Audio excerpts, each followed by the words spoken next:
Hi there, this is IS James. Welcome to my channel Concept Speak Well.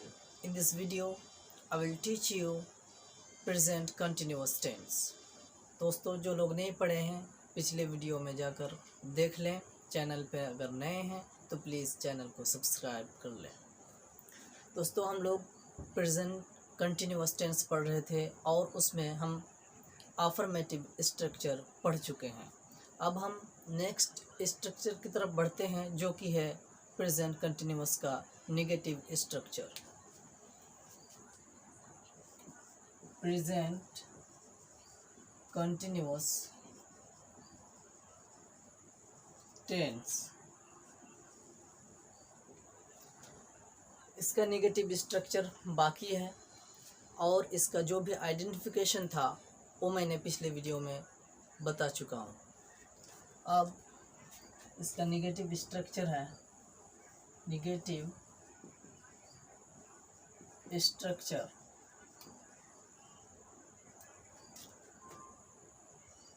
Subject plus is oblique am या are plus not plus V4 plus object plus other word. यह है present tense का negative structure. इसका example है मैं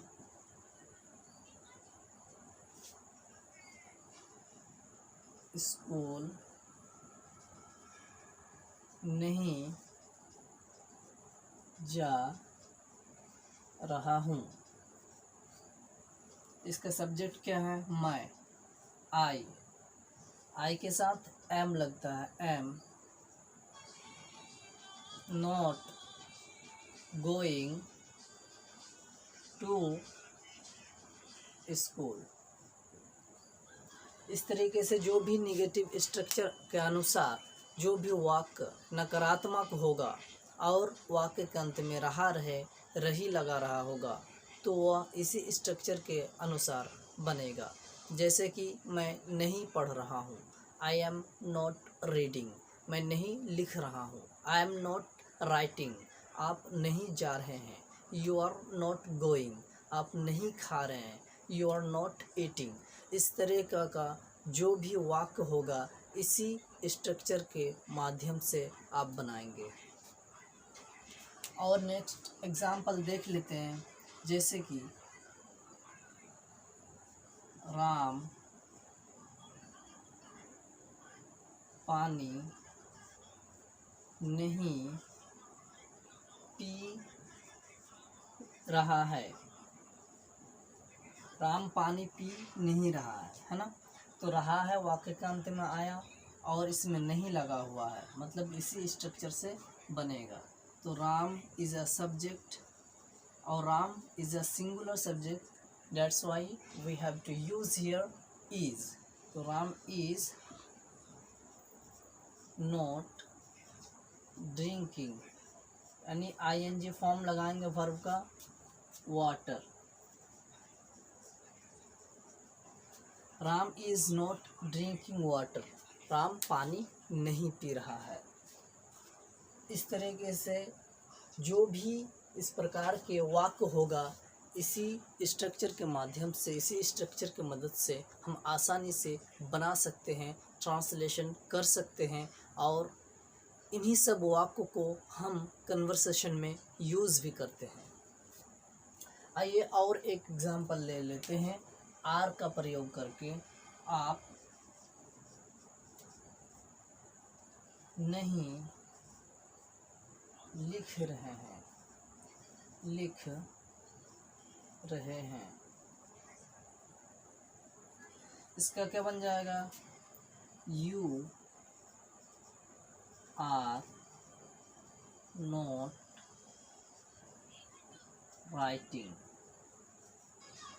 you are not writing, आप नहीं लिख रहे हैं। तो इस तरीके का जो भी वाक्य होगा जो रहा रहे से ख़त्म होगा वो प्रेजेंट कंटिन्यूअस में होगा और उसमें अगर नहीं लगा रहा आ रहा हो उस वाक्य में तो इसी नेगेटिव स्ट्रक्चर के मदद से हम आसानी से बना सकते हैं, ट्रांसलेशन कर सकते हैं।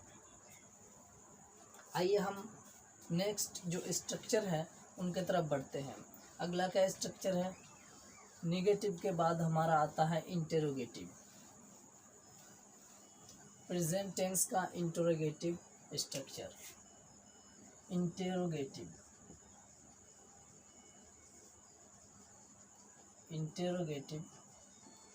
स्ट्रक्चर, ये इज एम आर से शुरू होगा। इज एम या are plus subject plus V4 plus object plus other word plus question mark.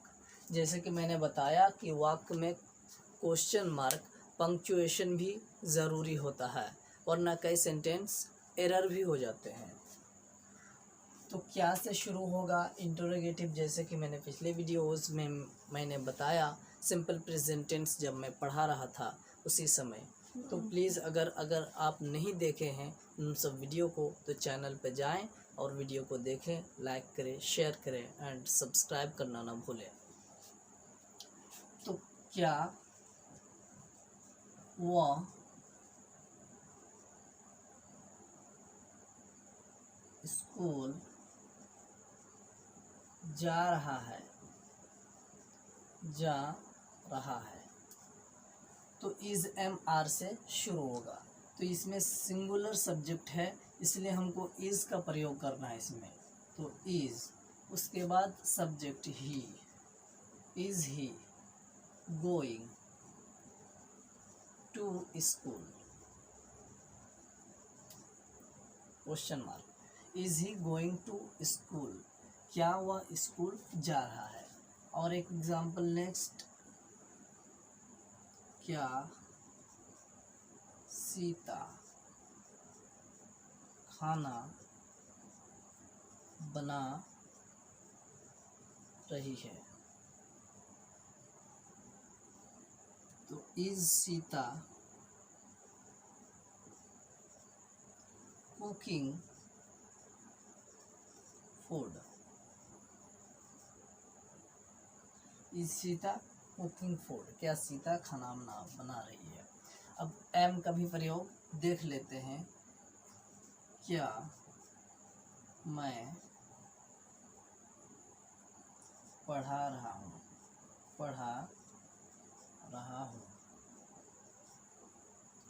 तो एम आई टीचिंग?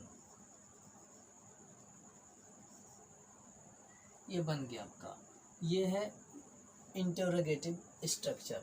जो भी वाक्य क्या से शुरू होगा और रहा, रहे, रही पर ख़त्म होगा, इसी स्ट्रक्चर के माध्यम से उन सब वाक्यों को हम आसानी से अनुवाद कर सकते हैं, ट्रांसलेशन कर सकते हैं।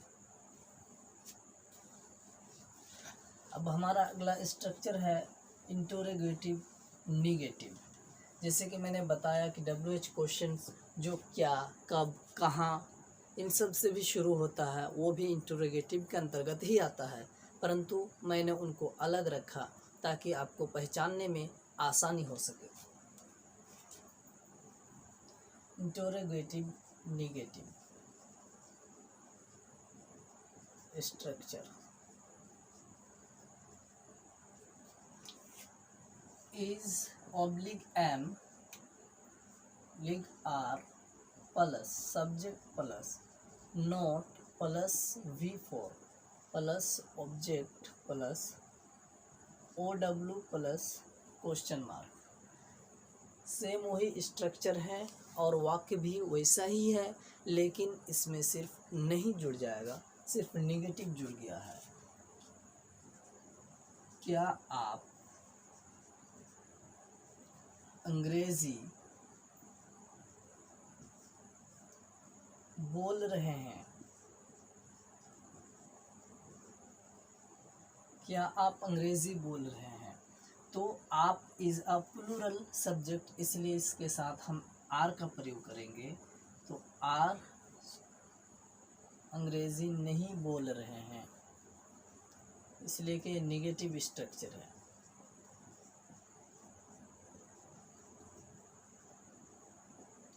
Are you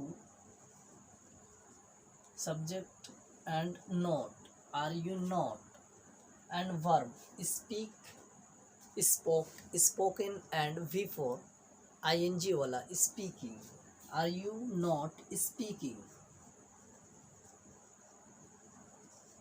English, are you not speaking English, क्या आप अंग्रेज़ी नहीं बोल रहे हैं? क्या आपका भाई नहीं पढ़ रहा है? क्या आपका भाई नहीं पढ़ रहा है? इसमें स्टूडेंट कंफ्यूज हो जाते हैं। आपका है, आपका मतलब यह है कि आप सब्जेक्ट, यहाँ पर आपका सब्जेक्ट नहीं है, आपका भाई, भाई इज़ अ सिंगुलर, इसलिए इसके साथ हम इज़ का प्रयोग करेंगे, ना कि आर का प्रयोग करेंगे। तो यहाँ पर भी इज़ का प्रयोग होगा, is your brother, is your brother not reading, is your brother not reading, क्या आपका भाई नहीं पढ़ रहा है? उसी तरीके से और एक एग्जाम्पल है, क्या वो लड़का बात नहीं कर रहा है? इसका भी उसी तरह से बनेगा, वह लड़का मतलब डैट बॉय, तो क्या बन जाएगा इसका? Is that boy not talking, is that boy not talking.